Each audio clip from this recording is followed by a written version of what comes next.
Hello friends, welcome to our channel current affair updated. This is Devashish Awasthi. आज जो मैं आपके सामने टॉपिक लेके आया हूँ, ये बहुत ही इंपॉर्टेंट टॉपिक है पेरिस ओलंपिक्स 2024। याद रखिएगा, मैं आज आपको ऐसा टॉपिक पढ़ाऊंगा कि इसके बाद आपको समझ में आ जाएगा कि हमारा चैनल जो है वो कितने अमेजिंग फैक्ट्स आपके सामने लेके आता है। एग्जाम पर्सपेक्टिव से जितने भी इंपॉर्टेंट क्वेश्चंस हैं वो सारे यहां पर कवर्ड होंगे। और अगर आपको विश्वास नहीं होता, आप लेक्चर को एंड तक जरूर देखना, आपको खुद समझ में आ जाएगा कि एक एक पॉइंट मैंने यहां पर कवर किया हुआ है। ओके, लेक्चर बहुत ही अच्छे तरीके से बनाया गया है, एग्जाम ओरिएंटेड बनाया गया है। तो प्लीज आप लेक्चर को एंड तक जरूर देखना। और इसके बाद आप किसी भी अदर चैनल पे जाकर अगर आप ये लेक्चर देखेंगे तो आपको वहां का लेक्चर पसंद आएगा ही नहीं, क्योंकि मैं यहां पर आपको हर एक फैक्ट्स को प्रॉपर्ली यहां पर मेंशन करूंगा। ओके, तो चलिए स्टार्ट करते हैं और पूरी न्यूज अबाउट पेरिस ओलंपिक्स हम इस लेक्चर में जानते हैं। Okay, let's start today's lecture. Okay, सबसे पहले ओलंपिक गेम्स 2024। ठीक है, इसमें सबसे पहले पूछा गया इसका दूसरा नाम ये भी कहा जा रहा है, इसको 2024 समर ओलंपिक्स कहते हैं। बिल्कुल ध्यान रखना, आपको विंटर ओलंपिक्स मत मार्क कर देना, 2024 समर ओलंपिक्स अभी रिसेंटली हुए हैं। ठीक है, अगर देखा है तो अच्छा मल्टी स्पोर्ट इवेंट, बहुत सारे स्पोर्ट्स इसमें रहते हैं। मैं क्या करके बताऊंगा कितने स्पोर्ट्स रहते हैं। मल्टी स्पोर्ट इवेंट है, मतलब बहुत सारे स्पोर्ट्स होते हैं इसमें। ठीक है, अगला अगर देखा है इसमें कितने कौन सा एडिशन था, ये जो ओलंपिक्स था अभी 2024 का, ये 33rd एडिशन था। एडिशन भी याद रखना आपको, 33rd एडिशन था। और कहां हो रहा था, होस्ट सिटी क्या थी? होस्ट सिटी थी पेरिस, दैट इज फ्रांस इसकी होस्ट सिटी थी। आप पूछेंगे क्या ये फर्स्ट टाइम यहां हो रहा था? नहीं, ऐसा नहीं है। ऑलरेडी ये थर्ड टाइम यहां पे हो रहा है, क्योंकि 1900 और 1924 में भी याद रखना आपको पेरिस में हो चुका है। तो इसका मतलब ये थर्ड टाइम पेरिस फ्रांस में हो रहा था। आगे बढ़ते हैं। नेक्स्ट अगर बात करें तो इस बार का मोटो, जो पेरिस ओलंपिक्स था उसका मोटो क्या था? मोटो था गेम वाइड ओपन। ये सब आपको याद रखने हैं, ये डायरेक्ट क्वेश्चन आपसे पूछे जाएंगे। गेम वाइड ओपन जो था वो मोटो था। कितने एथलीट्स ने पार्टिसिपेट किया था? अराउंड 10,500, अप्रोक्सीमेटली 10,500 एथलीट्स ने पार्टिसिपेट किया था। उसके बाद कितने स्पोर्ट्स थे और कितने इवेंट्स थे? तो याद रखना आपको 32 स्पोर्ट्स थे इस बार के पेरिस ओलंपिक्स में, और 329 इवेंट्स हुए हैं। तो 329 इवेंट्स में करीबन 32 स्पोर्ट्स में 329 इवेंट्स हुए हैं, तो ये भी आपको याद रखना है। अब आपसे पूछा जाएगा ये स्टार्ट कब हुआ, कब से कब तक था? तो 26 जुलाई 2024 से लेके 11 अगस्त तक ये इवेंट चला है। मतलब ओपनिंग जो थी वो 26 जुलाई 2024 से हुई है, और इसकी क्लोजिंग जो हुई है वो हुई है 11 अगस्त 2024। तो आप देख सकते हैं पूरा मैंने एक सिंगल लेक्चर में लेके आया, तो सारी चीजें यहां पर मेंशन करता जा रहा हूं। आगे बढ़ते हैं। नेक्स्ट अगर बात करें तो आपसे पूछा जाएगा इस बार पेरिस 2024 का मैस्कॉट क्या था? तो आप यहां पर देखेंगे कैप आपको दिख रही होगी, जो इस बार की मैस्कॉट थी। रेड कलर की आपको कैप दिख रही होगी, ठीक है, जिसको आप कहते हैं दैट इज फ्रीगियन कैप। या तो ये लिख के आएगा कि इस बार का मैस्कॉट क्या था, तो फ्रीगियन कैप आपको मार्क कर देना है। या तो ये लिख के आ सकता है ओलंपिक फिगर, याद रखिएगा ओलंपिक फिगर ये करके लिखा आएगा, या तो फ्रीगियन कैप लिख के आएगा। इनमें से कोई भी आप एक करेक्ट चूज कर सकते हैं। एक्चुअली इसका अगर इस कैप की बात करो तो it shows freedom, it shows liberty, ये उसको शो करता है ना। तो जिसकी वजह से इस बार का ये मैस्कॉट रखा था। फ्रेंच रेवोल्यूशन में भी इसका बहुत इंपॉर्टेंट रोल रहा है इस कैप का। तो आपको जस्ट रिमेंबर रखना है इस बार का मैस्कॉट क्या था, ये आप यहां पर देख सकते हैं। ठीक है, आगे बढ़ते हैं। नेक्स्ट, अब आप कहेंगे सर इस बार ऑफिशियल मेडल स्टैंडिंग क्या रहा पेरिस ओलंपिक्स में, कौन रैंक 1 पर रहा? तो ये मैं आपको बता दूं, बहुत लोगों ने जल्दबाजी में वीडियोस बना देते हैं, बट वो गलत रैंकिंग भी बता देते हैं। तो पेरिस 2024 ओलंपिक्स में अगर हम बात करें तो कंट्री में देखें तो यूएसए जो रहा वो रैंक 1 पे था, with 40 gold, 44 silver and 42 bronze. मतलब टोटल मेडल्स कितने हैं यूएसए के? 126। जबकि चाइना जो है वो रैंक 2 पे रहा विथ 40 गोल्ड। गोल्ड तो बराबर है इसके, बट देखिए सिल्वर 27 है, ब्रॉन्ज 24 है, टोटल 91 मेडल्स हैं, इसलिए चाइना सेकंड रैंक पर है। और थर्ड पर है जापान विथ 20 गोल्ड, 12 सिल्वर और 13 ब्रॉन्ज, दैट इज टोटल 45। तो क्या ये सारे याद करने हैं? नहीं याद करने, आपको सिर्फ यूएसए का आप याद कर सकते हो क्योंकि टॉप किया है। ठीक है, और ज्यादा ही याद करना हो तो चाइना, बस इतना सफिशिएंट। और टॉप 3 रैंक याद रखना, USA, China and Japan top 3 rank है। आप कहेंगे सर इंडिया की क्या रैंकिंग रही? ये भी अच्छा क्वेश्चन है, इंडिया की रैंकिंग क्या रही? तो इस बार पेरिस ओलंपिक्स में इंडिया की रैंकिंग रही है 71। कितनी रैंकिंग रही है? 71 विथ 6 मेडल्स। इंडिया ने 6 मेडल्स जीते हैं। गोल्ड 0 है, एक भी गोल्ड नहीं जीता हमने, 1 सिल्वर जीता है और 5 ब्रॉन्ज मेडल जीते हैं। मैं सारे मेडल्स जो है ना एक एक करके डिस्कस करूंगा, इनके फैक्ट्स भी डिस्कस करूंगा। अभी याद रखना आपको इंडिया ने टोटल 6 मेडल्स जीते हैं।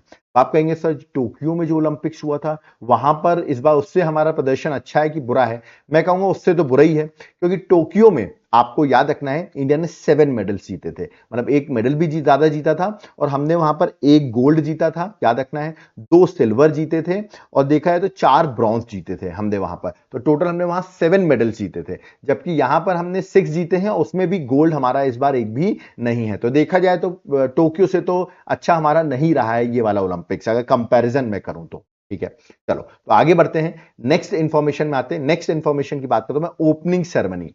ओपनिंग सेरेमनी कहां हुई है? पेरिस में। तो आप यहां पर देख रहे होंगे, बड़ा आपको रिवर दिख रही होगी यहां पर, और ये ओपनिंग सेरेमनी आपको यहां पर देखने को मिल रही होगी। एक्चुअली पहली बार ओलंपिक्स हिस्ट्री में ओपनिंग सेरेमनी जो हुई है वो आउटसाइड ए ट्रेडिशनल स्टेडियम हुई है, मतलब स्टेडियम में नहीं हुई है, स्टेडियम के बाहर हुई है। आप यहां पर देख सकते हैं किस तरह रिवर में हो रही है। ये रिवर कौन सी है? ये रिवर है सीन रिवर, याद रखना है। तो ओपन एयर परेड हुई है along 6 kilometre stretch of a river scene.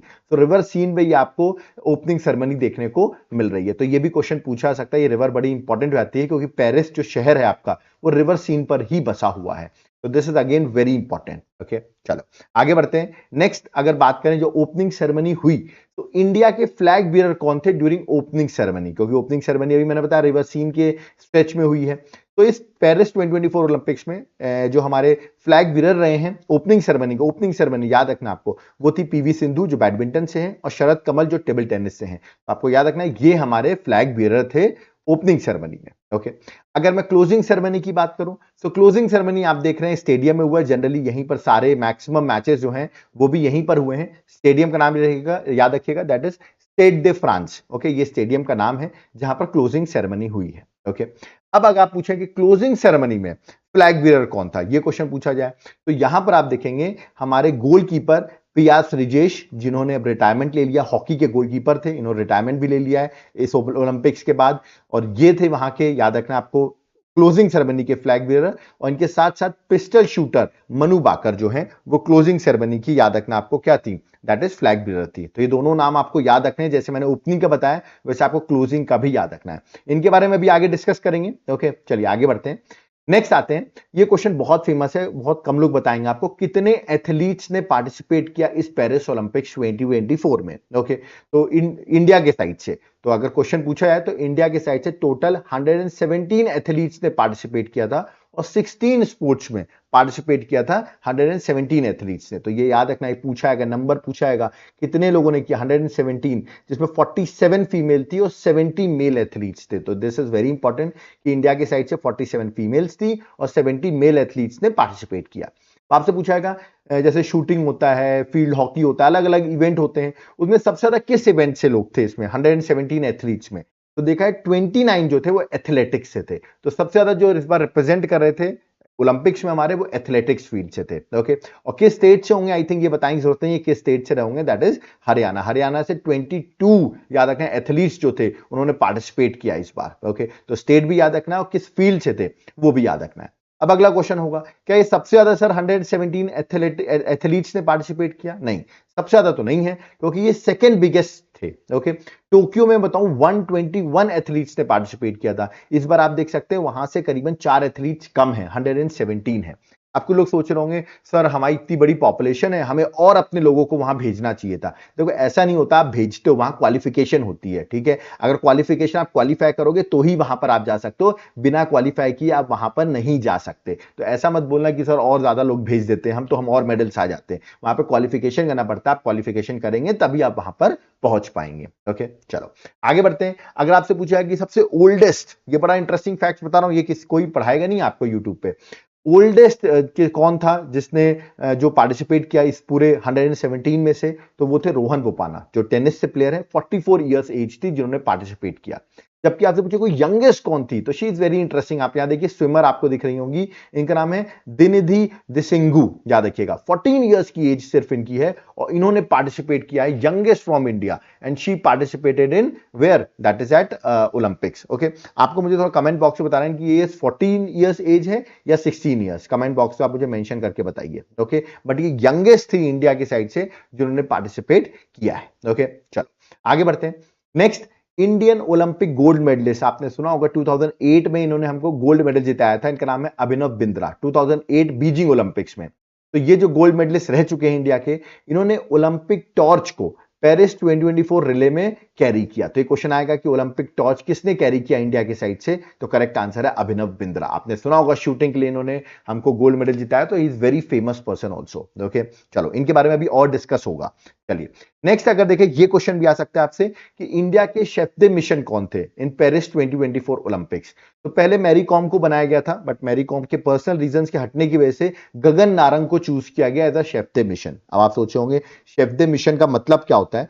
A person in charge of a national team at an international sports event, याद रखना है। तो इंटरनेशनल स्पोर्ट्स इवेंट में जो पर्सन एक तरीके से पूरी टीम का, ये पूरे 117 का चार्ज जो लेता है, एक उसको कहते हैं शेफ द मिशन, और ये इंचार्ज थे एक तरीके से, आपको याद रखना है हमारे इस बार पेरिस ओलंपिक्स में। तो गगन नारंग का भी नाम आपको याद रखना है। ओके, आगे बढ़ते हैं। देखिए मैंने अभिनव बिंद्रा का नाम लिया, तो ये अगेन इंपॉर्टेंट हो गया इस बार ओलंपिक्स में, क्योंकि इनको ओलंपिक ऑर्डर का अवार्ड मिला है। ये बड़ा याद रखना है, ओलंपिक ऑर्डर का अवार्ड इनको दिया गया 10 अगस्त 2024 को, है ना। आपको याद रखना है कि इनको ओलंपिक ऑर्डर दिया गया। ओलंपिक ऑर्डर होता क्या है, अब आप सोचेंगे, ये हाईएस्ट अवार्ड होता है फ्रॉम इंटरनेशनल ओलंपिक कमिटी, याद रखना है इंटरनेशनल ओलंपिक कमिटी के साइड से ये हाईएस्ट अवार्ड है।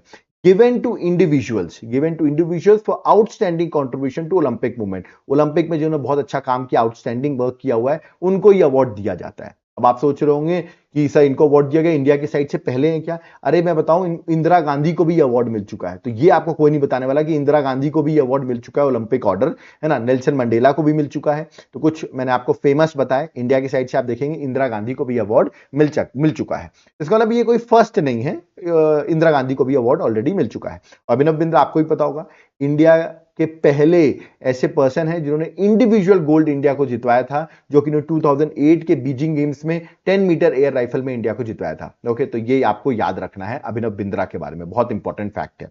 चलिए आगे बढ़ते हैं। अब बातें इंडियन मेडल्स ओलंपिक्स 2024। अभी मैंने बताया आपको इंडिया ने टोटल 6 मेडल जीते, जिनमें से 1 सिल्वर और 5 ब्रॉन्ज है। अब इसके बारे में किस किसने जीते उसके बारे में डिस्कस कर लेते हैं। तो सबसे पहले मैं बताऊं, मनु बाकर शूटिंग में उन्होंने जीता, इवेंट था उनका वुमेन्स 10 मीटर एयर पिस्टल, ये सब भी याद रखना आपको, इन्होंने ब्रॉन्ज मेडल जितवाया। ओके, अभी इनके बारे में मैं डिस्कस करूंगा। सेकंड देखा है तो मनु बाकर के साथ टीम अप हुए सरबजोत सिंह, शूटिंग में इन्होंने जितवाया mixed air 10 metre air pistol में। तो दोनों ही 10 मीटर एयर पिस्टल है, बट यहां मिक्स्ड है। तो यहां पर सेकंड पर्सन जो है वो है सरबजोत सिंह, आपको यहां उनकी इमेज दिख रही होगी। यहां इंडिया ने अगेन ब्रॉन्ज मेडल जीता। थर्ड मेडल की अगर बात करें तो स्वप्निल कुसाले, ठीक है, शूटिंग से बिलोंग करते हैं। इन्होंने किस इवेंट में जीता है? Men's 50 metre 3P position. ये पोजीशन याद रखनी है, ये इवेंट्स याद रखने हैं आपको, ठीक है। इसमें उन्होंने ब्रॉन्ज मेडल जीता। फोर्थ अगर देखा है तो इंडियन हॉकी ने हमारे मेडल जितवाया हमको मेंस इवेंट में, याद रखिएगा ब्रॉन्ज मेडल इन्होंने जितवाया हमको, हॉकी में हमने ब्रॉन्ज मेडल जीता।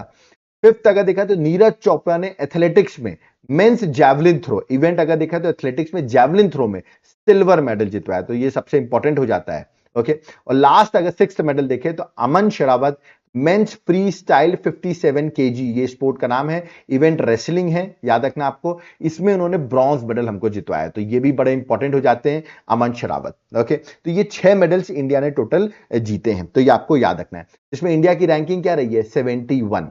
ओके, बट पाकिस्तान की अगर बात करूं तो पाकिस्तान ने सिर्फ 1 गोल्ड मेडल जीता है, बस, और कुछ नहीं जीता है, याद रखना। 1 गोल्ड मेडल जीता है, बट अगर जो गोल्ड जीता है उसकी रैंकिंग ऊपर होती है, ये आपको याद रखना है। तो इंडिया ने 1 भी नहीं जीता है, तो पाकिस्तान की जो रैंकिंग है ना वो 62 है। अब आप सोचिए इंडिया से बेटर रैंकिंग किसकी है? पाकिस्तान की, क्योंकि 62 रैंकिंग है। तो ये भी याद रखना आपको कि पाकिस्तान की रैंकिंग 62 है, इंडिया से ऊपर है। तो ये जो डिबेट चल रही है वो मैंने आपको बता दिया है। ओके, आगे बढ़ते हैं। नेक्स्ट अब एक एक करके मैं मेडल्स को डिस्कस कर लेता हूं एग्जाम पर्सपेक्टिव से, क्या पॉइंट्स इंपॉर्टेंट है। जैसे नीरज चोपड़ा ने सिल्वर मेडल जीता है जैवलिन में, ये मैंने अभी आपको बताया। तो इनका थ्रो कितना था? इनका थ्रो भी याद रखना आपको, 89.45 मीटर थ्रो था। ओके, जो ऑफ कोर्स इनको इस थ्रो से इनको सिल्वर मेडल मिल गया। जबकि गोल्ड मेडल जो मिला वो पाकिस्तान के अरशद नदीम, जो कि बहुत फेमस हुए हैं, इन्होंने गोल्ड मेडल जीता। उन्होंने देखिए कितना दूर थ्रो फेंका, 92.97, एक तरीके से रिकॉर्ड बना दिया इन्होंने, 92.97 मीटर पे इनको गोल्ड मिला है। देखो जब डिफिकल्ट क्वेश्चंस आते हैं ना तो ये आपसे ऐसे मीटर्स पूछे जाएंगे, ओके। और अगर और डिफिकल्ट होगा तो किसी ने ध्यान नहीं दिया होगा कि ब्रॉन्ज मेडल किसको मिल गया, क्योंकि आप सबने गोल्ड सिल्वर तो सबने याद कर लिया, आप लोग हर जगह पोस्ट देखते रहते होगे, बट ब्रॉन्ज मेडल किसको मिला है और यहां पर आप कंफ्यूज हो जाओगे किसको मिला है, इसलिए मैं बता देता हूं। एंडरसन पीटर, जो कि ग्रेनेडा कंट्री से है। अब आप कहेंगे सर ग्रेनेडा ये कहां पर है? आप अगर मैप देखेंगे और वेस्ट इंडीज का मैप देखेंगे, मतलब ये आपका साउथ अमेरिका या आपका नॉर्थ अमेरिका, यहाँ पर वेस्ट इंडीज आइलैंड से आपको पता होगा, वहां पर आपको ये ग्रेनेडा कंट्री दिखेगी जिसको रिप्रेजेंट कर रहे थे एंडरसन पीटर्स। इन्होंने 88.54 मीटर थ्रो फेंका, मतलब ब्रॉन्ज मेडल इनको मिला है। तो जल्दबाजी में आपको ब्रॉन्ज मेडल भी याद रखना है, क्योंकि ये इवेंट बहुत फेमस हुआ था, बहुत सारे लोग वर्ल्ड के, इंडिया के, स्पेशली नीरज चोपड़ा को देख रहे थे, इसीलिए मैंने आपको सारे फैक्ट्स बताए हुए हैं, ओके। आगे बढ़ते हैं। Next, Indian men's hockey team की बात करते हैं, इन्होंने भी ब्रॉन्ज मेडल जीता। तो क्वेश्चन आ सकता है इन्होंने किसको हराया फाइनल में, मतलब ब्रॉन्ज मेडल जीतने के लिए इन्होंने किसको हराया? तो इन्होंने हराया स्पेन को, 2-1 से इन्होंने स्पेन को हरा दिया। तो ये पॉइंट याद रखना है, किसको हराया? स्पेन को। नेक्स्ट ये पूछ सकते हैं हमारी हॉकी टीम के कैप्टन कौन है, क्योंकि मोदी जी इनको सरपंच के नाम से बुलाते हैं। मोदी जी क्या, सब लोग इनको सरपंच बुलाते हैं। आपने कॉल सुना होगा, जब प्रधानमंत्री मोदी ने इनकी टीम को कॉल किया तो इनको सरपंच बुलाया गया था, बड़े फेमस हैं, ओके। हॉकी टीम के कैप्टन है, याद रखिएगा हरमनप्रीत सिंह जो है हॉकी टीम के कैप्टन है, और ये आपको याद रखना है कैप्टन कौन थे। गोलकीपर का नाम पी.आर. श्रीजेश का नाम इसलिए याद रखना है क्योंकि उन्होंने रिटायरमेंट ले लिया है और ये केरल से बिलोंग करते हैं, तो इंपॉर्टेंट है। अभी आपको बताओ केरल में वायनाड में अभी लैंडस्लाइड आ गई थी, तो ये भी आपको याद रखना है, केरल से बिलोंग करते हो, इन्होंने अब हॉकी से रिटायरमेंट ले लिया है। आप सोचेंगे सर गोल्ड किसने जीता? इंडिया ने तो ब्रॉन्ज जीता। गोल्ड जीता है नीदरलैंड ने, इवन नीदरलैंड की फीमेल टीम ने भी गोल्ड जीता है। देखिए उनकी मेल टीम और फीमेल टीम दोनों ने हॉकी में गोल्ड जितवाया है, ये मैं आपको पॉइंट बता रहा हूं। और सिल्वर जीता है जर्मनी ने, ओके। तो ये पॉइंट मैं आपको ऐसे ही बता दिया, बट जिसमें इंपॉर्टेंट क्या था वो मैं आपको मार्क करता जा रहा हूं। आगे बढ़ते हैं। थर्ड अगर बात करें, अमन शरावत की बात करें, तो ये इन्होंने ब्रॉन्ज जितवाया है, बट ये इंपॉर्टेंट इसलिए हो गए क्योंकि यंगेस्ट ओलंपिक मेडल विनर हो गए, इंडिया के यंगेस्ट ओलंपिक मेडल विनर हो गए। ये बिलोंग करते हैं हरियाणा स्टेट से, उन्होंने ये रिकॉर्ड बना दिया है। किस इवेंट में जीता है? अभी मैंने आपको बताया ब्रॉन्ज मेडल इन्होंने men's freestyle 57 KG event में जीता, और इन्होंने फाइनल हराया है, याद रखिएगा, प्यूर्टो रिको डेरियन क्रूज को उन्होंने फाइनल हराया, ओके। ये फाइनल तो मैंने भी देखा था, मैच इनका देखा था, ब्रॉन्ज मैच का विनर मैच देखा था हमने। और ये यंगेस्ट इसलिए हो गए क्योंकि 21 ईयर्स और 24 डेज इनकी एज है, और ये यंगेस्ट हो गए हैं। इससे पहले अगर देखा जाए मेडल जीतने में यंगेस्ट इंडिया के साइड से थी पीवी सिंधु, जिनकी एज थी 22 ईयर्स और इन्होंने मेडल जीता था, ओके। बट इन्होंने उनका भी रिकॉर्ड तोड़ दिया है, तो ये आपको याद रखना है। लेकिन वुमेन्स में अभी भी रिकॉर्ड पीवी सिंधु के पास ही, अगर वुमेन्स पर्सपेक्टिव से पूछा जाए, बट ओवरऑल देखा जाए तो यंगेस्ट ओलंपिक मेडल विनर जो हो गए वो अमन शरावत हो गए। देख रहे हैं, मैं आपको सारे पॉइंट्स बताता जा रहा हूं। अगर फोर्थ और फिफ्थ मेडल की बात करें तो उसमें आपको पता होगा एक पर्सन का नाम जरूर याद आएगा, that is Manu Bhaker, okay. Manu Bhaker ने 2 मेडल जीते हैं इस बार ओलंपिक्स में। पहला उन्होंने, याद रखिएगा, उन्होंने इंडिविजुअली फर्स्ट मेडल, इंडिया का पहला मेडल जो आया है ना, वो मनु बाकर ने ही जितवाया। तो पूछा इंडिया का पहला मेडल किसने दिलवाया? तो मनु बाकर ने दिलवाया है। ब्रॉन्ज मेडल था वुमेन्स 10 मीटर एयर पिस्टल में, और मनु बाकर ने, इंडिया का सेकंड मेडल भी मनु बाकर ने दिलवाया, बट वो टीम करके दिलवाया। मनु बाकर के साथ सरबजोत सिंह, ये दोनों ने मिलकर ब्रॉन्ज मेडल जीता था in 10 metre air pistol mix team event. But बता दूं 10 metre air pistol mix team event में भी पहली बार इंडिया को कोई मेडल मिला है, फर्स्ट टाइम फॉर इंडिया को कोई मेडल मिला। तो आज तक मतलब इंडिया को इस कैटेगरी में मेडल नहीं मिला था, तो इन्होंने टीम अप करके ये मेडल जीता है, तो ये भी बड़ा इंपॉर्टेंट हो जाता है, ओके। आगे बात करें तो मनु बाकर, और एक और खास बात, this is very interesting question, She became the first Indian woman to win a shooting medal at Olympics Games। मतलब पहली इंडियन वुमेन है जिन्होंने शूटिंग में कोई भी मेडल जितवाया, वो जरूर इन्होंने ब्रॉन्ज जितवाया, बट पहली बार इन्होंने जितवाया है। अब आप कहेंगे सर शूटिंग में आज तक इंडिया ने क्या मेडल नहीं जीता? जीता है, बट वुमेन ने नहीं जीता था। अगर मैं मेल की बात करूं तो आपको यार आपने नाम सुना होगा राजवर्धन सिंह राठौर का, ओके। 2004 में एथेंस में ओलंपिक्स हो रहे थे, वहां उन्होंने सिल्वर जितवाया था। तो शूटिंग में पहला मेडल जो था वो हमको राजवर्धन सिंह राठौर ने जितवाया था, बट वो मेल है, तो अगर फीमेल की कैटेगरी में पूछा है तो मनु बाकर आंसर होगा। देख रहे हैं, सारे फैक्ट्स में आपको क्लियर करता जा रहा हूं एग्जाम पर्सपेक्टिव से, ओके। आगे बढ़ते हैं। नेक्स्ट और सिक्स्थ मेडल जो हमारा था ब्रॉन्ज मेडल, वो men's 50 metre rifle by Swapnil Kusale, जो कि बता दूं महाराष्ट्र से बिलोंग करते हैं, इन्होंने हमको जितवाया है, ओके। तो टोटल हो गए आपके 6 मेडल। ये इन्होंने किस कैटेगरी में जिताया है? याद रखिएगा, इन्होंने हमको मेडल जितवाया है men's 50 metre rifle 3P position. Men's 50 metre rifle मतलब शूटिंग में ही जितवाया है, और ये पहले इंडियन शूटर विनर हैं जिन्होंने इस कैटेगरी में हमको मेडल जीता। इस कैटेगरी में तो हमने मेडल नहीं जीता था। Okay, the first Indian shooter to win an Olympic medal in this category. Okay, और इनका मेडल जो था वो 3rd नंबर पे था। ओके, मतलब अगर देखा इंडिया को पहला मेडल मनु बाकर ने, दूसरा मनु बाकर सरबजोत सिंह ने, तीसरा अगर देखा जाए तो इन्होंने ही जितवाया था, स्वप्निल कुसाले ने। ओके, 4th मेडल आपको हॉकी ने जितवाया, 5th मेडल आपको नीरज चोपड़ा ने जितवाया और 6th मेडल आपको अमन श्रावत ने जिताया। ओके, तो ये देखिए मैंने आपको सारे बैकग्राउंड फॉरवर्ड लिंकेज से आपको सारी चीजें बताता जा रहा हूं। ओके, आगे बात करते हैं। अब मैं बात करता हूं विनेश फोगाट की। ओके, हरियाणा से बिलोंग करती हैं, ये बहुत न्यूज में रही, इनके बारे में डिस्कस कर लेते हैं। ये क्यों न्यूज में रही? क्योंकि याद रखिएगा इनका गोल्ड का मैच था, मतलब अब ये गोल्ड मेडल के लिए फाइट लड़ने वाली थी। ओके, बट मेडल जीतने से पहले ही ये डिस्क्वालीफाई हो गई, मतलब गोल्ड तक पहुंच गई थी बट उसके बाद डिस्क्वालीफाई हो गई। मतलब ये डन था कि अगर ये हार भी जाती ना तो सिल्वर मेडल मिलता, बट इनको डिस्क्वालीफाई कर दिया गया। She was disqualified from women's 50 KG wrestling final. याद रखिए किस केजी में ये फाइट लड़ रही थी? 50 केजी रेसलिंग फाइनल में लड़ रही थी एट पेरिस ओलंपिक्स 2024, बट ये वहां पर इनका ओवरवेट हो गया, 100 ग्राम ओवरवेट निकला, जिसकी वजह से ये फाइट नहीं लड़ पाई फाइनल में और डिस्क्वालीफाई हो गई। और इवन इन्होंने अपना रिटायरमेंट भी अनाउंस कर दिया आफ्टर, मतलब ये पेरिस ओलंपिक्स खत्म होने के बाद इनको मेडल नहीं मिला, इसलिए उन्होंने अपना रिटायरमेंट भी अनाउंस कर दिया।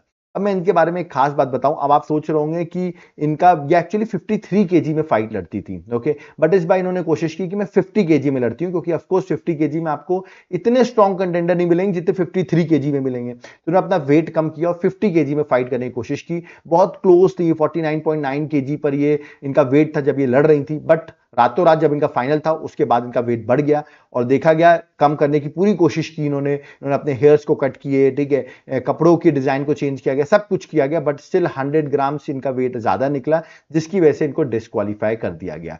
तो ये भी आपको याद रखना है, she is very important. Okay, exam perspective से ये भी आगे भी न्यूज में रहेंगी। देखिए मनु बाकर की बात करते तो उन्होंने रिकॉर्ड बना दिया। कैसे? He made history by becoming the first Indian to win multiple medals. आप देख सकते हैं उन्होंने एक ही इवेंट में, पेरिस ओलंपिक्स जो हुए उसमें वहां पे 2 मेडल जीत लिए। तो first Indian to win multiple medals at single Olympic games. But याद रखना आपको, ये पोस्ट इंडिपेंडेंस के अकॉर्डिंग इन्होंने 2 मेडल, मतलब 1947 जब देश आजाद हुआ उसके बाद कोई पहला पर्सन है इंडिया के साइड से इसने 2 मेडल जीते हो एक ही इवेंट में। इन्होंने हमको पेरिस में 2 मेडल जितवा दिए हैं। ओके, ओवरऑल अगर मैं बात करूं तो याद रखिएगा नॉर्मन प्रिचार्ड हैं जिन्होंने 1900 में पेरिस में इंडिया को 2 मेडल जितवाए थे एक ही ओलंपिक्स में। पेरिस ओलंपिक्स वो भी था 1900 में, और उन्होंने 2 सिल्वर जितवाए थे एज अ एंग्लो इंडियन, उस टाइम पे वो थे। ठीक है, तो यार 1900 पे आपको पता होगा देश आजाद नहीं था, तो इसलिए अगर इसको आप पोस्ट इंडिपेंडेंस बोलेंगे तो she is the first person, but overall बात करेंगे तो वो सेकंड पर्सन है, क्योंकि नॉर्मन प्रिचार्ड ने भी 2 मेडल हमको जितवाए थे। ओके, अब बाकी लोग अगर बात करें, नीरज चोपड़ा, पीवी सिंधु, सुशील कुमार, इन्होंने भी 2 मेडल जितवाए, बट याद रखना आपको एक ही ओलंपिक्स में नहीं, अलग अलग ओलंपिक्स में। नीरज चोपड़ा ने हमको 2 मेडल जितवाए हैं, पीवी सिंधु ने जितवाए हैं, सुशील कुमार ने जितवाए हैं, ओके, मनु बाकर ने जितवाए हैं, और 5th अगर देखा तो नॉर्मन प्रिचार्ड ने जितवाए हैं। ओके, आफ्टर इंडिपेंडेंस देखा है तो 4 ही लोग हैं, बट अगर ओवरऑल देखे तो 5 लोग हैं जिन्होंने 2 मेडल्स हमको जितवा चुके हैं ओलंपिक्स में। ओके, तो ये आपको याद रखना है, एग्जाम पर्सपेक्टिव से क्वेश्चंस पूछे जाते हैं। ओके, चलो आगे बढ़ते हैं। नेक्स्ट आते हैं ओलंपिक 2024। ये तो आपने बता दिया मैंने, इस बार का ओलंपिक्स जो पेरिस फ्रांस में हुआ। आपसे पूछे इससे पहला वाला कहां हुआ था, तो टोक्यो जापान में हुआ था। अगर कोई पूछे आगे अगला जो ओलंपिक्स होने वाला है 2028 वो कहां होगा, तो वो होगा लॉस एंजलिस यूएसए में। सारे पॉइंट्स मैं कवर कर रहा हूं एग्जाम पर्सपेक्टिव से, ये भी याद रखना है। ओके, अब देखो इसको हम समर ओलंपिक्स कहते हैं। अभी मैं बताया जो इवेंट हुआ इसे कहते हैं समर ओलंपिक्स। ऐसे एक विंटर ओलंपिक्स होता है, ये भी आपको याद रखना है कि विंटर ओलंपिक्स, अगर कंफ्यूज मत होना कि विंटर ओलंपिक्स पूछे और आप मार्क कर दो पेरिस फ्रांस में हुआ है। ठीक है, तो याद रखना है विंटर ओलंपिक्स की बात करें तो 2026 में होगा, ये अभी हुआ नहीं है, इटली में होने वाला है 2026 में। इससे पहले आप देखेंगे बीजिंग चाइना में हुआ था 2022 में। 2030 का भी डिसाइड हो गया फ्रांस में होगा, और 2034 का भी डिसाइड हो गया, दैट इज यूएसए में होगा। तो ये आपको याद रखना है, विंटर ओलंपिक्स और समर ओलंपिक्स में कंफ्यूज नहीं हो जाना है आपको। ठीक है, जो मेन ओलंपिक्स जिसकी हम बात करते हैं इसमें इंडिया पार्टिसिपेट करता है वो समर ओलंपिक्स ही है। ओके, चलो आगे बात करते हैं। अब देखो ये अभी खत्म हो गया, समर ओलंपिक्स खत्म हो गया। अब आप देखेंगे कि समर पैरा ओलंपिक्स स्टार्ट हो जाएगा, और ये भी कहां होगा, ये भी पेरिस फ्रांस में हो रहा है। समर पैरा ओलंपिक्स 2024 ये होगा 28 अगस्त से लेके 8 सितंबर, मतलब अभी ओलंपिक्स आप देखेंगे वापस से स्टार्ट हो जाएगा। मैं वापस से बताऊंगा आपको, इसके बारे में भी लेक्चर बनाएंगे। ओके, इंडिया ने लास्ट टाइम जो हुआ था टोक्यो में हुआ था, उसमें इंडिया ने अच्छे खासे मेडल्स जीते थे। और इस बार पैरा ओलंपिक्स, अब आप कह रहे होंगे सर पैरा ओलंपिक मतलब ऐसे एथलीट्स पार्टिसिपेट करेंगे जो डिसेबिलिटी से मूव करते हैं, याद रखना है वो लोग पार्टिसिपेट करेंगे। तो पेरिस 2024 पैरा ओलंपिक गेम्स भी स्टार्ट होने वाले हैं, जो कि 28 अगस्त से लेके 8 सितंबर तक होंगे। तो ये भी अभी हम लोग कवर करेंगे जब ये कंप्लीट हो जाएंगे, 8 सितंबर के बाद कवर करेंगे इसको। ओके, आगे बात करते हैं। ये आपसे पूछा है ओलंपिक डे कब सेलिब्रेट किया था, दिस इज वेरी इंपॉर्टेंट। तो पूछा जाएगा कब सेलिब्रेट करते हैं, 23 जून को हम Olympic day world wide celebrate किया जाता है। इस बार जो थीम थी 2024 की जब सेलिब्रेट किया गया, सो थीम थी लेट्स मूव एंड सेलिब्रेट। तो आपको थीम भी याद रखनी है, ओलंपिक डे की थीम थी let's move and celebrate. Okay, आगे बात करते हैं। अभी जो पेरिस ओलंपिक्स हुए 2024, आपसे इसमें पूछा जाए कि कोई नए गेम्स ऐड हुए क्या? हाँ बिल्कुल, 4 न्यू गेम्स जो है, 4 न्यू गेम्स जो है वो ऐड हुए थे इस पेरिस ओलंपिक्स में। अब आप कहेंगे कौन कौन से थे? पहला देखिए ब्रेकिंग, ये डांस है, आप यहां पर देख होंगे ब्रेकिंग डांस आपको दिख रहा होगा, ये इस बार ओलंपिक्स में गेम था। दूसरा आप देखेंगे स्पोर्ट क्लाइंबिंग, यहां आपको दिख रहा होगा, ये इस बार पेरिस ओलंपिक्स में था। सर्फिंग, ये इस बार के पेरिस ओलंपिक्स में था। और स्केट बोटिंग, ये आपको स्केट बोटिंग दिख रही होगी। ये चारों पहली बार, याद रखना, इन्होंने डेब्यू किया, एक तरीके से आप याद कर सकते हैं, पेरिस ओलंपिक्स में। तो फर्स्ट टाइम ये चारों गेम्स ऐड हुए थे। ओके, आगे बात करते हैं। अब कुछ ओलंपिक्स के हम स्टैटिक फैक्ट्स को डिस्कस कर लेते हैं एग्जाम पर्सपेक्टिव से, जो जो इंपॉर्टेंट है। चलिए एक एक करके स्टार्ट करते हैं। सबसे पहला आपसे पूछा है पहला Olympics modern Olympic games, first modern Olympic games कब हुए? फर्स्ट मॉडर्न ओलंपिक्स गेम्स कब हुए? तो आंसर है 1896 में हुए हैं, एथेंस ग्रीस में। तो पहला क्वेश्चन तो ये इंपॉर्टेंट हो गया। दूसरा आपसे पूछा जाए कि पहली बार फीमेल ने कब पार्टिसिपेट किया ओलंपिक्स में, पहली बार फीमेल्स कब पार्टिसिपेट की? तो जो 1900 गेम्स हुआ था ना पेरिस में, यहां पर ये पहला ओलंपिक गेम है जहां पर फीमेल एथलीट्स ने पार्टिसिपेट किया। ये सारे क्वेश्चन इंपॉर्टेंट है, मैं देखिए कवर करता जा रहा हूं। दूसरा आपसे पूछा जाता है father of modern Olympic games किसको कहते हैं? Who is known as father of modern Olympic games? तो पेरे दे कुबर्टिन, याद रखिए पेरे दे कुबर्टिन जो है, he is known as father of modern Olympic games. Okay, बड़े फैक्चुअल पॉइंट्स हैं, एग्जाम में पूछे जाते हैं। दूसरा आपसे पूछा जाएगा ओलंपिक्स का मोटो क्या होता है, what is the motto of Olympics? तो देख लिए मोटो क्या है, लैटिन वर्ड में कहते हैं सिटस एल्टियस फोर्टिस कम्युनिटर। ओके, तो ये जो है ये होता है आपका मोटो ओलंपिक्स में। ये तो लैटिन वर्ड में हो गया। इंग्लिश में बोले तो सिटस का मतलब होता है फास्टर, एल्टियस का मतलब होता है हाइयर, फोर्टिस का मतलब होता है स्ट्रॉन्गर, और कम्युनिटर का मतलब होता है टुगेदर। मतलब फास्टर, हाइयर, स्ट्रॉन्गर और टुगेदर, ये इंग्लिश में हम कहेंगे जो मोटो है ओलंपिक्स का। तो ओलंपिक्स का आपको मोटो भी याद रखना है। नेक्स्ट अगर बात करें ओलंपिक रिंग्स की, देखिए ये मैंने बहुत बार देखा है, लोग गलत पढ़ाते हैं। Rings of Olympics, of course आप यहां पर देख रहे होंगे 5 रिंग्स आपको दिख रही होंगी ओलंपिक्स की, और अलग अलग कलर्स भी दिख रहे होंगे। ब्लू दिख रहा है, येलो दिख रहा है, ब्लैक दिख रहा है, ग्रीन दिख रहा है और रेड दिख रहा है। ये 5 कलर्स हैं, व्हाट दे रिप्रेजेंट। और इंटरलिंकिंग, आप यहां पर रिंग्स देख रहे होंगे, इंटरलिंकिंग है। तो याद रखना व्हाइट बैकग्राउंड में ये 5 कलर्स की रिंग्स होती हैं, इंटरलिंकिंग रिंग्स होती हैं, जो 5 कॉन्टिनेंट्स जो हैं वो शो करती हैं। कौन कौन से? एशिया, अफ्रीका, अमेरिका, यूरोप और ओशिनिया, याद रखना है, ठीक है। दैट इज ओशिनिया मतलब ऑस्ट्रेलिया। ओके, तो ये 5 कॉन्टिनेंट को रिप्रेजेंट करती हैं।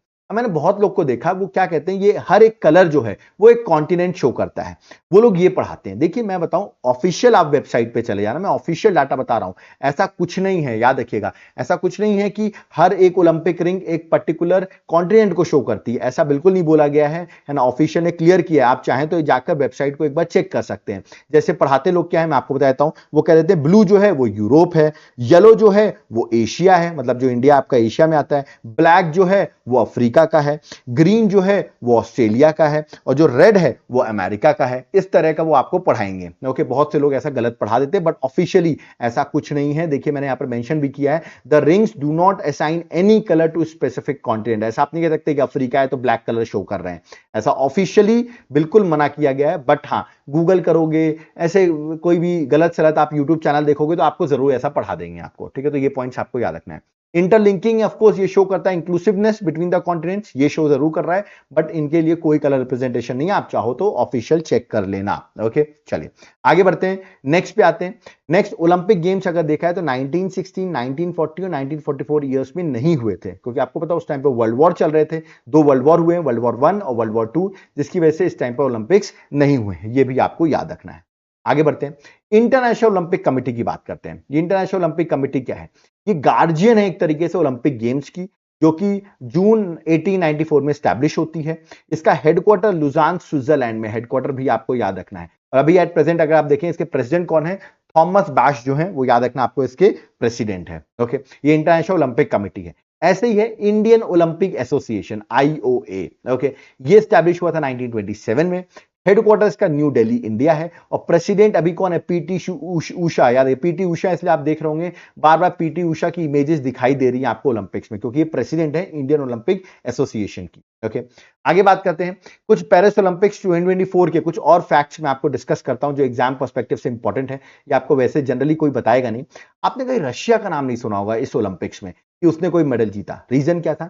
Russia is totally excluded from team events. Russia ने कोई इवेंट में पार्टिसिपेट नहीं किया। रशिया को एक्सक्लूड कर दिया गया in all 32 sports at the 2024 Paris Olympics. इसीलिए मैं आपको बता रहा हूं, पूछा था कौन सी कंट्री ने पार्टिसिपेट नहीं किया, तो आंसर रशिया है। ये पॉइंट आपको याद रखना है, ठीक है। दूसरा का आपसे पूछा है कि पहला गोल्ड मेडल पूरे इस पेरिस ओलंपिक्स में किसने जीता, तो वो है आंसर चाइना, ठीक है। वैसे ओवरऑल तो यूएसए टॉप पे रहा है, बट चाइना ने पहला मेडल जीता है। आपसे पूछा है आज तक ऐसी जगह बताओ, ऐसा कॉन्टिनेंट बताओ जहां पर कोई भी ओलंपिक्स नहीं हुए हैं, तो वो है अफ्रीका कॉन्टिनेंट। अफ्रीका कॉन्टिनेंट में आज तक ओलंपिक्स नहीं हुए हैं, ये भी याद रखना, अफ्रीकन कॉन्टिनेंट। ओके, आगे अगर बात करें, ये पर्सन बहुत न्यूज में रहे। ये क्यों न्यूज में रहे बताता हूं। यूएसए के स्प्रिंटर हैं, इनका नाम है नोआ ले। ओके, सो नोआ ले जो हैं ये बड़े फेमस हुए, इन्होंने गोल्ड मेडल जीता 100 मीटर में। और इसलिए न्यूज में रहे क्योंकि इन्होंने 0.005 सेकेंड्स की मार्जिन से इन्होंने थॉमसन जो जमैकन है, जो जनरली आपको देखा होगा सैंड बोल्ट वगैरह ये लोग ही जीतते हैं 100 मीटर रेस, बट इनको उन्होंने हरा दिया। तो इसलिए न्यूज में आ गया। देखिए कितने कम सेकंड, 1 सेकंड भी नहीं है, 0.005 सेकंड से इन्होंने जीता, इसलिए ये बड़े न्यूज में थे, इसलिए मैंने आपको बता दिया। ऐसे ही आप टेनिस में देखेंगे, नोवाक जोकोविच न्यूज में थे क्योंकि ये become the oldest gold medallist in Olympic tennis event. मतलब टेनिस में ओल्डेस्ट पर्सन बन गए हैं टेनिस इवेंट में जिन्होंने गोल्ड मेडल जीता है।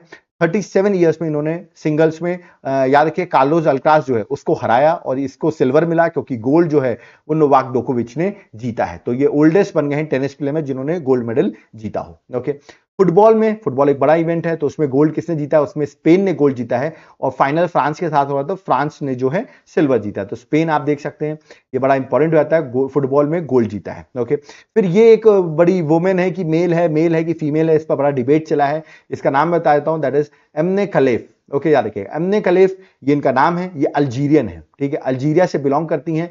ये women's 66 KG final boxing category में इन्होंने गोल्ड जीता है।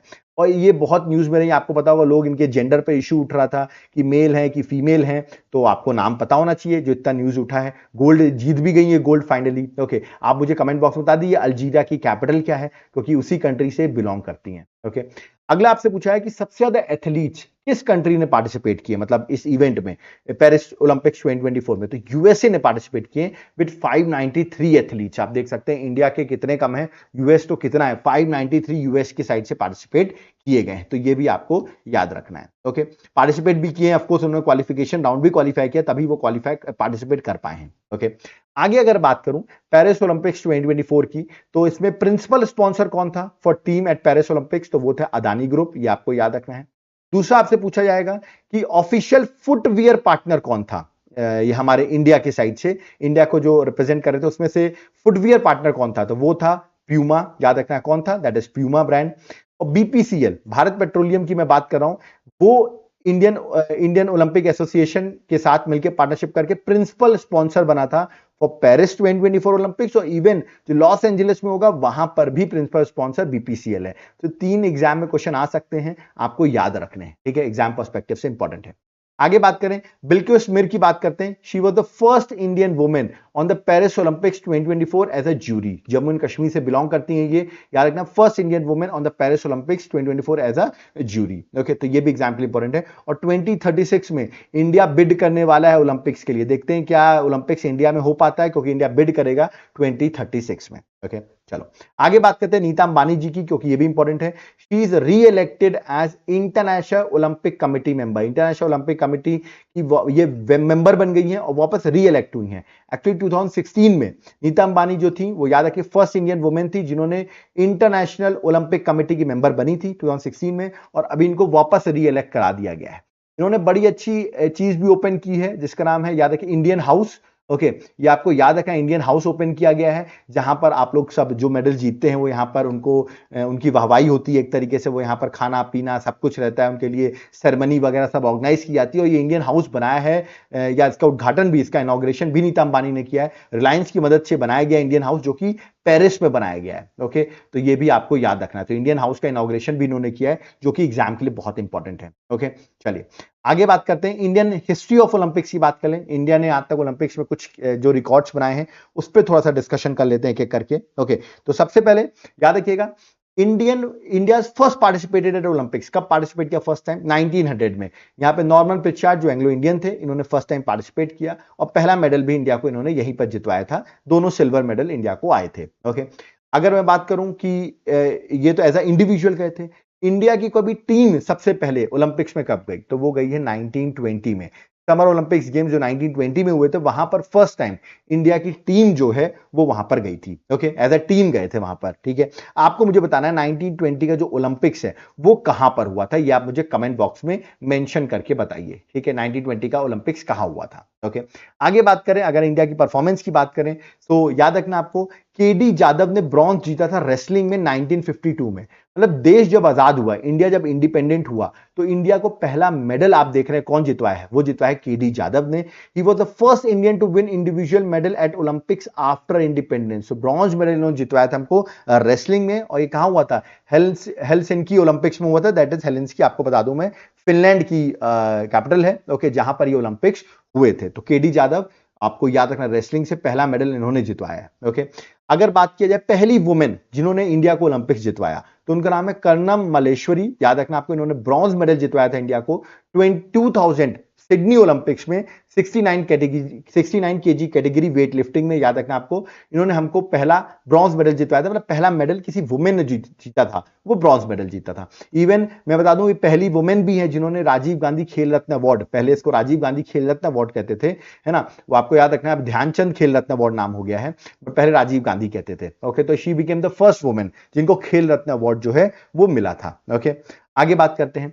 नेक्स्ट अगर बात करूं मैं नीरज चोपड़ा की, नीरज चोपड़ा इंडिया का पहला गोल्ड मेडल उन्होंने एथलेटिक्स में जितवाया है। ओके, और इंडिविजुअल कैटेगरी में उन्होंने सेकंड गोल्ड मेडल इंडिया को जितवाया है। क्योंकि पहला गोल्ड मेडल जो है वो बीजिंग में 2008 ओलंपिक्स में अभिनव बिंद्रा ने हमको जितवाया था शूटिंग में। ओके, तो ये सेकंड पर्सन है इंडिविजुअल कैटेगरी में, बट एथलेटिक्स में देखा जाए तो first gold medal Neeraj Chopra ने हमको जितवाया, जो कि उन्होंने टोक्यो ओलंपिक्स 2020 में हमको ये गोल्ड मेडल जितवाया था। ओके, आगे अगर बात करें overall India at Olympics, overall अगर मैं बात करूं भाई, सारे ओलंपिक्स ऐड कर दो, पूरे 33 एडिशन ऐड कर दो, उसके अकॉर्डिंग इंडिया ने कितने गोल्ड जीते हैं? 10 गोल्ड मेडल जीत चुकी है, 10 सिल्वर मेडल जीत चुकी है, 21 ब्रॉन्ज, मतलब टोटल इंडिया 41 मेडल्स जीत चुकी है। और इंडिया की रैंकिंग जो है ओवरऑल वो 57 है। तो ये भी आपको याद रखना है इंडिया की ओवरऑल रैंकिंग क्या है। ओके, और अगर देखा जाए इस 41 मेडल्स में सबसे सारा मेडल्स किस कैटेगरी से हैं, तो देख रहे हैं हॉकी से इंडिया को सबसे सारा मेडल है 13, शूटिंग से 7 हैं, एथलेटिक्स से 4 हैं, रेसलिंग से 8 हैं, बैडमिंटन से 3 हैं, वेट लिफ्टिंग से 2 हैं,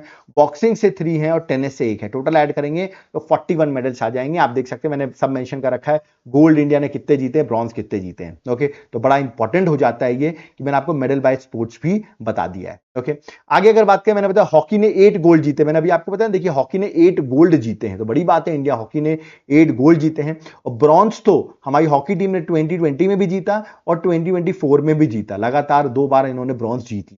ओके, तो यहां पर देखिए गोल्ड इंडिया ने 8 बार जीते हैं, 1928 एम्स्टरडेम में, 1932 लॉस एंजलिस में, 1936 बर्लिन में, 1948 लंदन में, 1952 हेलेंस्की में, 1956 मेलबर्न में, 1964 टोक्यो में और 1980 मॉस्को में। तो देख सकते हैं इंडिया ने गोल्ड मेडल जो है हॉकी में तो एक तरफा जीते हुए हैं और 8 गोल्ड मेडल इंडिया जीत चुकी है। ओके, और बता दूं, मेजर ध्यानचंद का नाम आपको जरूर याद रखना जब भी हॉकी की बात करें, इनके नाम पर ही हम नेशनल स्पोर्ट्स डे बनाते हैं, क्योंकि इनका बर्थ आता है 29 अगस्त को, इसलिए 29 अगस्त को हम नेशनल स्पोर्ट्स डे जो है वो सेलिब्रेट करते हैं। तो ये बड़ा इंपॉर्टेंट इनका रोल रहा है ओलंपिक्स में हमको गोल्ड जितवाने में। ओके, तो यहां पर आपने देखा होगा मैंने सारे पॉइंट्स जो है ना वो एक लेक्चर में कवर कर दिया। अब आप कोई भी लेक्चर देखोगे ना, आपको ऐसा कोई पॉइंट नहीं होगा जो मैंने कवर नहीं किया हुआ है। ओके, अब आप कह रहे होंगे सर आपने सारा कवर कर दिया है, तो आपकी कोई बुकलेट है क्या करंट अफेयर्स की जो हम ले सकें? तो बिल्कुल एक बुकलेट है, 7 मंथ करंट अफेयर, जनवरी से जुलाई तक की सारी करंट अफेयर्स यहां पर मेंशन है। आप देख सकते हैं नेशनल इंटरनेशनल इंडेक्स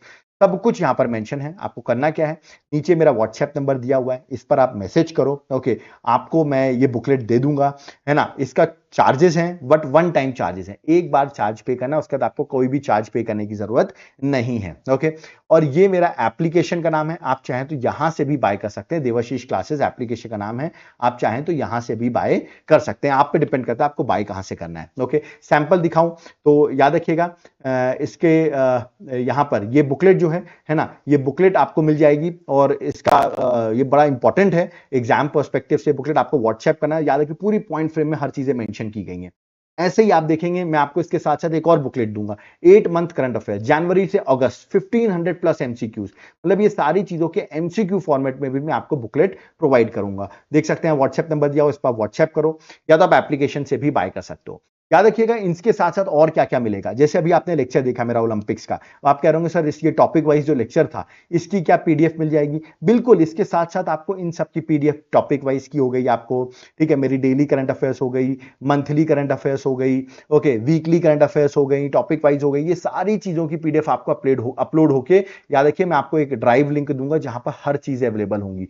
तो एक सिंगल टाइम पेमेंट में आपको ये सारे बेनिफिट्स मिल रहे हैं, तो आपको तुरंत व्हाट्सएप पे मैसेज करना अगर आपको बेनिफिट्स लेने हो तो। ओके, आप चाहें तो एप्लीकेशन से ही बाय कर सकते हैं, एप्लीकेशन का नाम है देवाशीष क्लासेस, वहां पर आपको मेरे अदर क्लासेस भी देखने को मिलेंगी, आप वहां से जाके क्लासेस भी देख सकते हैं। वहां पर मेरे नोट्स, हैंड रिटन नोट्स के सैंपल भी डले हुए हैं जो आपके लिए बहुत इंपॉर्टेंट होंगे, तो एक बार आप जाकर उन नोट्स के सैंपल भी चेक कर सकते हैं। ओके, एप्लीकेशन का नाम है Devashish classes, link description box में है। यूपीएससी अदर सर्विसेज के कोर्स चाहिए तो एक बार ऐप डाउनलोड करो, वहां पर आपको बहुत ज्यादा बेनिफिट होगा, जनरल स्टडीज की क्लासेस वगैरह सब कुछ अवेलेबल है, तो ऐप एक बार जरूर डाउनलोड कर लेना। ओके, यहाँ पर लेक्चर कंप्लीट होता है, आई होप आपको लेक्चर समझ में आया होगा, बट सारे पॉइंट्स मैंने कवर किए हैं। ओके, अगर ये आपको मेहनत पसंद आ रही होगी, बहुत मेहनत से लेक्चर बनाया है मैंने, ओके, तो वीडियो को एटलीस्ट लाइक जरूर करें, चैनल को सब्सक्राइब करके रखें। ओके, और पीडीएफ के लिए मैंने अभी आपको बताया ये मेरा व्हाट्सएप नंबर है, इस पर आप मैसेज कर सकते हैं। ओके, 8815306208, एक चार्जेस रहेंगे बट आपको सारी चीजें वन टाइम पेमेंट में, आपको फ्यूचर की भी करंट अफेयर, पास्ट की भी करंट अफेयर्स और प्रेजेंट की भी करंट अफेयर्स आपको मैं प्रोवाइड करता रहूंगा। ओके, सो अब यहां पर मैं चलता हूं। थैंक यू एवरीवन, जय हिंद, जय भारत, जय जगन्नाथ।